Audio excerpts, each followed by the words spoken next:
SSH Tunnelling. What is SSH? Secure Shell is a protocol that runs on port 22 to ensure secure data communication between two systems. This secure data communication is achieved by establishing an encrypted channel called an SSH tunnel. The process of creating the channel is known as SSH Tunnelling. Let's see how an attacker makes use of SSH Tunnelling to mask his identity. Consider this.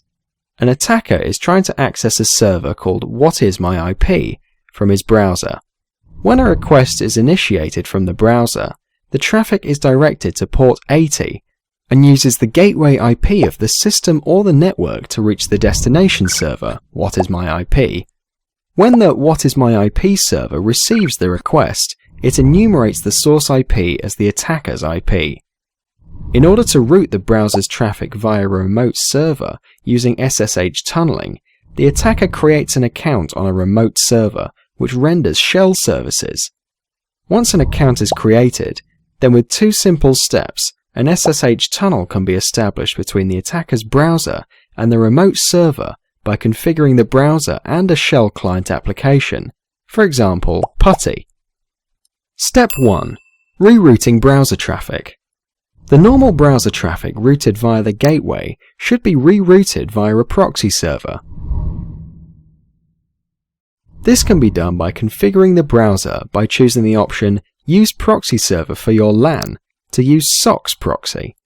The LAN is then configured to use loopback IP 127.0.0.1 via port 8080, an alternative port for port 80 as a source port. Step 2. Bridging client and server. Creating a bridge between the client's port as the source port and the remote server port as the destination port can be done using an SSH client application, such as PuTTY. The configuration of PuTTY is done by entering the settings pertaining to the remote server that requires the name of the remote server, for example shell.cjb.net, the port on the remote server to which the traffic has to be forwarded, that is 22, the connection type pertaining to the port, that is SSH, and the name for these configurations, for example test. Settings pertaining to the client requires the source port, which is configured as 8080 in the browser, and the type of connection is set to dynamic, which tunnels all traffic to remote destinations via this port. Having set the source and destination, the remote server account can be accessed via PuTTY by providing the correct login credentials. Upon successful login, an SSH tunnel will be established between the attacker's browser and the remote server. When the attacker initiates a request to whatismyip server, the traffic gets routed to the loopback address on port 8080, which is now connected with port 22 on the remote server.